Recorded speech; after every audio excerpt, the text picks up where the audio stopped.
অফিসে দেখুন মাছে ভাতে ভোট উৎসব পালন, ভোটের জয়ের উৎসব পালন। মাছে ভাতে মাছ ভাত নিয়ে অনেক কথা শুনতে হয়েছে। বিজেপিকে মাছ খেতে দেওয়া হবে না, বিজেপি ক্ষমতায় এলে পরে মাংস খেতে দেওয়া হবে না, এই নিয়ে প্রচার করেছেন বিজেপি প্রার্থীরা। মাছ নিয়ে কিছুক্ষণ আগে দিল্লিতে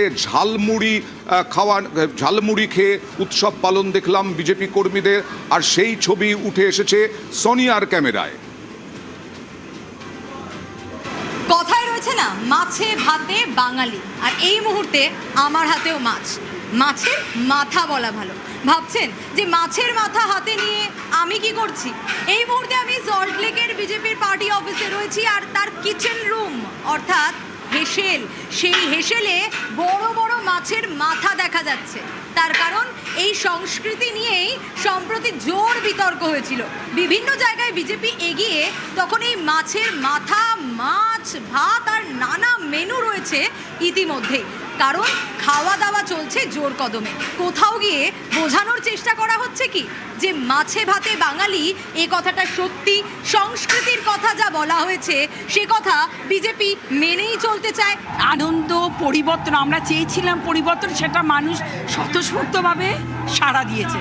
আমরা বাঙালিরা মাছ ভাত খেয়েছি, খাচ্ছি, সারা জীবন খাবো। পাত পেরে মাছ ভাত খাওয়া হচ্ছে, সাথে আরো নানা মেনু রয়েছে। বিজেপির সল্টলেক পার্টি অফিসের ছবিটা ঠিক এই কথাই বলছে। বিজেপি হয়তো যে বিতর্ক তৈরি হয়েছিল মাছ নিয়ে, সেই বিতর্ককেই বোঝানোর চেষ্টা করছে মাছ ভাত খেয়ে যে সংস্কৃতি তারা হয়তো বজায় রাখতে চায়। ক্যামেরায় সায়ন্তনের সঙ্গে সোনিয়া, নিউজ 18 বাংলা, সল্টলেক। মাছ আমার ভয়াবহ প্রিয়, আর সেই কারণে এই মাছ দেখে যথেষ্ট জিভে জল আসছে। মাছে ভাতে বাঙালি, যেন মাছে ভাতে বাঙালি থাকতে পারে। আর দেখুন, ডিজে বাজিয়ে সল্টলেক বিজেপি দফতরে উচ্ছ্বাস উন্মাদনা, ডিজে বাজিয়ে মহিলারাও অংশগ্রহণ করেছেন।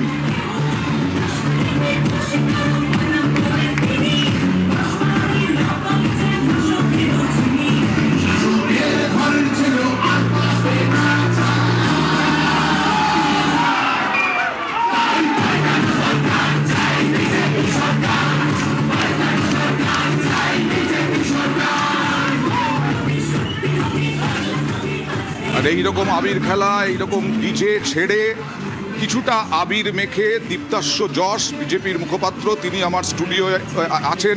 আমি আসব, তার কাছেও আসব, মধুজার কাছেও আসব, উপাসনার কাছেও আসব। তবে তার আগে এবার চলে যাব কান্দির ছবি। দেখুন, কান্দিতেও মুর্শিদাবাদ জুড়ে গেরুয়া ঝড়। আগে ছিল মুর্শিদাবাদ আর বহরমপুর, এবার বহরমপুরেও বিজেপি। দেখুন, জয়ের উচ্ছ্বাসে চোখে জল, জয়ের উচ্ছ্বাসে চোখে জল বিজেপি কর্মী, সমর্থক, নেতৃত্বের। কান্দির ছবি দেখছেন, মিষ্টি খাওয়া চলছে। কালিম্পংয়ের ছবি দেখাবো। কালিম্পংয়েও বিজেপি প্রার্থী, তিনি ভিক্টরি সাইন দেখাচ্ছেন। পাহাড়েও জয়, এখানেও সেলিব্রেশন চলছে বিজেপির।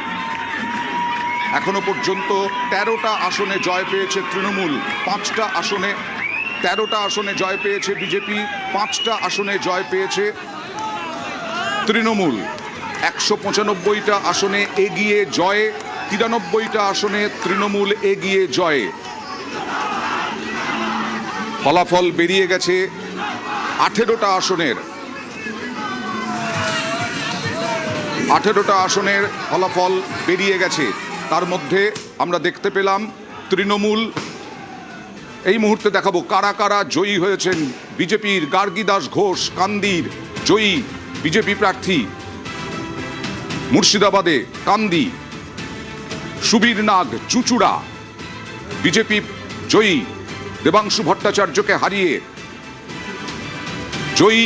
ভরত ছেত্রী কালিম্পং, হকির ভারতীয় অধিনায়ক প্রাক্তন, বিজেপির জয়ী।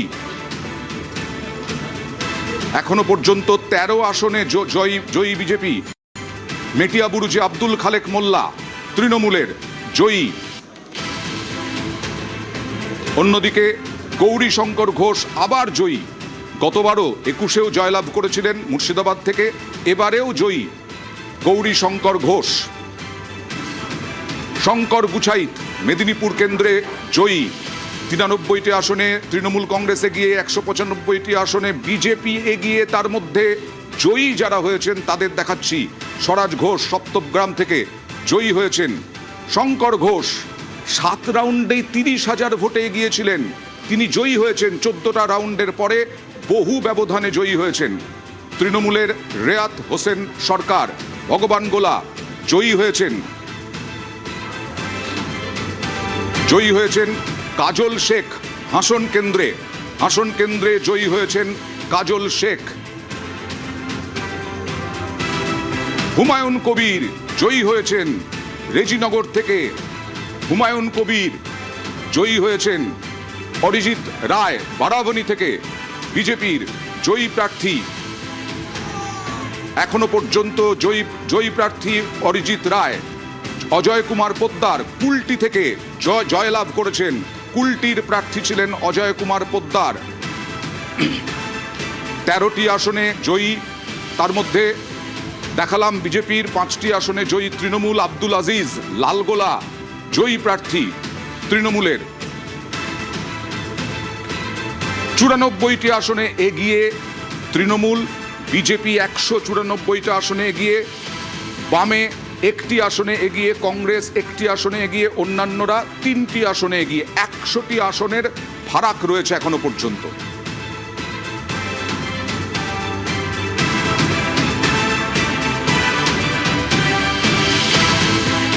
আমার সৈনিক, এরা আমার স্তম্ভ, এরা বিজেপির সম্পদ, এরাই জিতিয়েছে। আমি তো একটা প্রতীক মাত্র। এরা অক্লান্ত পরিশ্রম করেছে 1 মাস ধরে, এরা সবাই মিলে জিতেছে। এটা আমার একার জয় নয়। আজকে সারা পশ্চিমবঙ্গের যা রেজাল্ট আপনারা দেখছেন, এটা মানুষের জয়। শিলিগুড়িতে জয়ী শঙ্কর ঘোষ। সরাসরি চলে যাব প্রতিনিধি পার্থর কাছে। পার্থ, কত ভোটে জিতলেন শঙ্কর ঘোষ? 7 রাউন্ডের শেষে তোমার সঙ্গে কথা হয়েছিল, তখনই 30,000 ভোটে এগিয়েছিলেন শঙ্কর ঘোষ।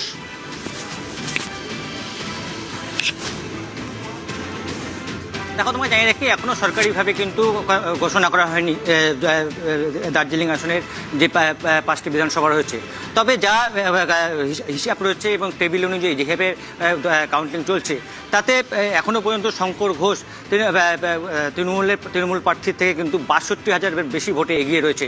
এবং গণনা বাকি রয়েছে, আর 2 রাউন্ড গণনা বাকি আছে, এবং তাতে তৃণমূল প্রার্থী কিন্তু সেটা মেকআপ করা সম্ভব নয়। স্বাভাবিকভাবে 2021-এ এই শঙ্কর ঘোষ কিন্তু শঙ্কর ঘোষ এসেছিলেন, জয়ী হয়েছিলেন 2021-এ।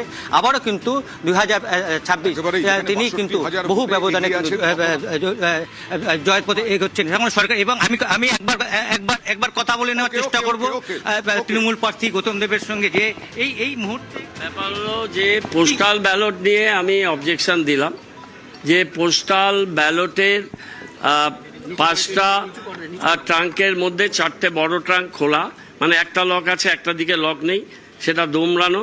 ওটা এইভাবে হ্যান্ডেল টানলে ভেতরে হাত ঢোকানো যাচ্ছে। এবার যখন কাউন্টিং, ওরা বললাম যে এটাকে বন্ধ রাখুন, বন্ধ রেখে এখন কাউন্টিং শুরু করলো। কাউন্টিং শুরু করে দেখা যাচ্ছে যে বিভিন্ন 3টে ক্যাটাগরি পোস্টাল ব্যালট হয়, তাতে ওদের যে নাম্বার আর পোস্টাল ব্যালট 200+ বেশি, আর একটা এনভেলপ পুরো খোলা, সেটা এখনও কাউন্টিং হয়নি। সেটা কাউন্টিং হলে প্রায় 225 বা 250-র মতো, হিসাবও মেলাতে পারছে না। পুরো ম্যানুফ্যাকচার ট্যাম্পার্ড পোস্টাল ব্যালট এরা নিয়ে এসছে খোলা, কী বলে, ট্রাঙ্কে, 4টে ট্রাঙ্ক। আর যতগুলো এখানে এখন পর্যন্ত ভোট হলো, দেখলাম ভোটের প্যাটার্ন মানে একটা মেশিনে করে দিলে যেরকম হয়, একটা শার্টের নাম্বার 100-150 বা 25-30 কম, 250, 270, 265, আর সেইখানটা বিজেপি 450, 550, এই প্যাটার্নে টোটাল ভোটটাকে দেখলাম করা। আর আর সবচেয়ে যেটা ইম্পর্টেন্ট ব্যাপার, 93% ব্যাটারি চার্জ। হোল ডে 11 ঘন্টা 12 ঘন্টা পোল হয়েছে, 93% থেকে 90% অবধি ব্যাটারি চার্জ আছে। সেটাও আমরা রিটেন কমপ্লেন করলাম যে 11.5 ঘন্টা 12 ঘন্টা হলে 70%-এর নিচে ব্যাটারির চার্জ হবে। তাহলে ব্যাটারির চার্জ এখানে 93% থাকছে কীভাবে, 90% থাকছে কীভাবে, মিনিমাম 90%। ইভিএম তো পুরো ট্যাম্পার্ড ইভিএম, নাহলে 90% 93% ব্যাটারি চার্জ থাকবে না। আর এনভেলপ তো আমি একেবারে চোখের সামনে দেখতে পাচ্ছি, প্রত্যেকটাই কমপ্লেন করলাম যে 5টা বক্সের মধ্যে, ট্রাঙ্কের মধ্যে একটা ট্রাঙ্ক সিঙ্গেল লকের ট্রাঙ্ক ছিল, সেটা ওই তালাটা সিলটিল করা ছিল। ইভিএম এ কারচুপির অভিযোগ তুললেন, পোস্টাল ব্যালটে গাফিলতির অভিযোগ তুললেন। আমি এখানে বিজেপি নয়, তৃণমূল মুখপাত্রের কাছে যাব, তবে তার আগে রঞ্জিতের কাছে যাব। রানাঘাটে কোন কোন কেন্দ্রের খবর দিতে পারবে? এবং মতুয়া ভোট কোনো ফ্যাক্টরি হলো না, বিজেপির কাছে বিজেপি ফ্যাক্টর হলো মানে বিজেপির জয় ফ্যাক্টর হলো।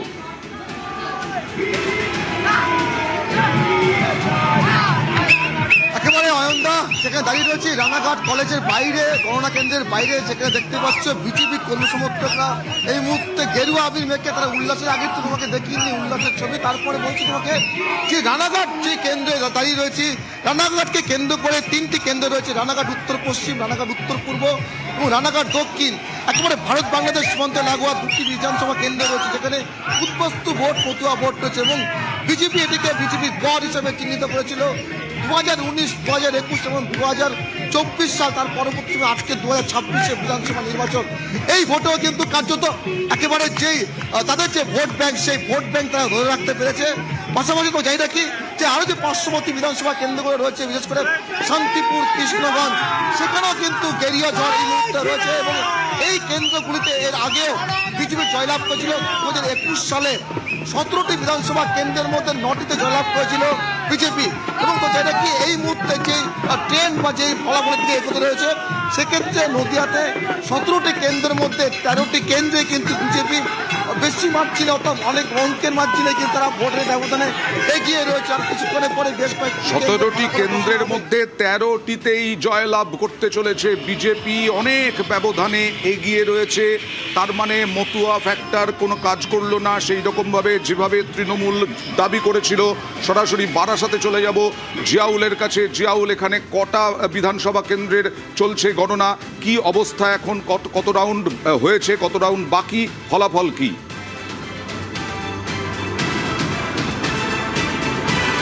দেখো, এখনো পর্যন্ত উত্তর 24 পরগনা 33টি বিধানসভা রয়েছে, সেই 33টি আসনেই কিন্তু গণনা চলছে। কিন্তু তোমাকে যেটা জানিয়ে রাখবো, যেখানে 33-5 ছিল, অর্থাৎ 28-5 ছিল, সেখানে কিন্তু একেবারে উল্টো চিত্র, ভিন্ন চিত্র দেখা যাচ্ছে এবারে। অর্থাৎ বনগা যে 4টে সাব ডিভিশন, বনগা উত্তর, দক্ষিণ, বনগা উত্তর, বনগা দক্ষিণ, গাইঘাটা, বাগদা, এই 4টেই কিন্তু এখনো পর্যন্ত বিজেপি কিন্তু এগিয়ে রয়েছে। ফলে এগুলো মতুয়াগড়, সেখানে কিন্তু 4টি ছিনিয়ে নিতে চলেছে বিজেপি প্রার্থীরা এবং 4-0 এখনো পর্যন্ত। অন্যদিকে বসিরহাট, যেখানে সব থেকে সংখ্যালঘু অধ্যুষিত এলাকা স্বরূপনগর, সেই স্বরূপনগর এলাকাও কিন্তু ইতিমধ্যেই বিজেপির প্রার্থী এগিয়ে রয়েছে। বাকি 7টা কিন্তু এখনো পর্যন্ত তৃণমূল এগিয়ে রয়েছে। অন্যদিকে তুমি যদি আসো বারাসাতের মধ্যে, সবথেকে গুরুত্বপূর্ণ এখানে বারাসাত এবং হাবড়া, এই দুটিতেই কিন্তু এখনো পর্যন্ত বিজেপি প্রার্থী তারা কিন্তু এগিয়ে রয়েছে 7ম এবং 8ম রাউন্ডের পরে। অর্থাৎ একদিকে 7ম রাউন্ডে বারাসাতের যেখানে বিজেপি প্রার্থী, 10ম রাউন্ডে হাবড়ার বিজেপি প্রার্থী দেবদাস মণ্ডল 2380 ভোটে এগিয়ে রয়েছে। অন্যদিকে হচ্ছেন বারাসাতের শঙ্কর চ্যাটার্জি, তিনি কিন্তু 9ম রাউন্ডের শেষে 6336 ভোটে এগিয়ে রয়েছে। এবং আমডাঙ্গা, দেগঙ্গা এবং মধ্যমগ্রাম, এগুলো কিন্তু ইতিমধ্যেই তৃণমূল কংগ্রেস এগিয়ে রয়েছে। এবং তোমাকে যদি বলি ব্যারাকপুরের মধ্যে, ব্যারাকপুরে কিন্তু অধিকাংশ, শুধুমাত্র একটি আসন বাদ দিয়ে বাকি সবগুলোই কিন্তু বিজেপি এগিয়ে রয়েছে। অর্থাৎ যেভাবে, অর্থাৎ এই 33-5 যেখানে ছিল, এবারে কিন্তু পুরো ভিন্ন চিত্র হতে চলেছে। তার কারণ প্রায় এখনো পর্যন্ত প্রায় 16টাতে এগিয়ে রয়েছে বিজেপি। বিজেপি কিন্তু 16টাতে এগিয়ে রয়েছে বিজেপি। আমি যদি একটু ট্যালিটা দেখাই, তাহলে উত্তর 24 পরগনায় 15-18টাতে এগিয়ে রয়েছে বিজেপি, 15তে এগিয়ে রয়েছে তৃণমূল। এর পরে কি হয়, পেছনো এগোনো আর কত হয় সেদিকে লক্ষ্য থাকবে।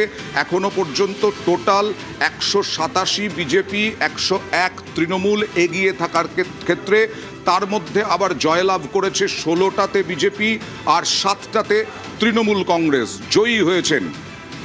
এবার খড়গপুরে দেখুন, খড়গপুর সদরে চলছে, পশ্চিম মেদিনীপুরে খড়গপুর সদরে একেবারে উল্লাস, উৎসব পালন। সরাসরি চলে যাব বিশ্বজিতের কাছে। বিশ্বজিৎ, দিলীপ ঘোষ কি বলছেন?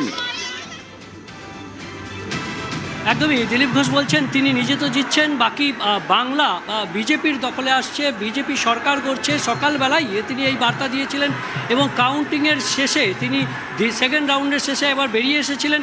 আবার তিনি কিছু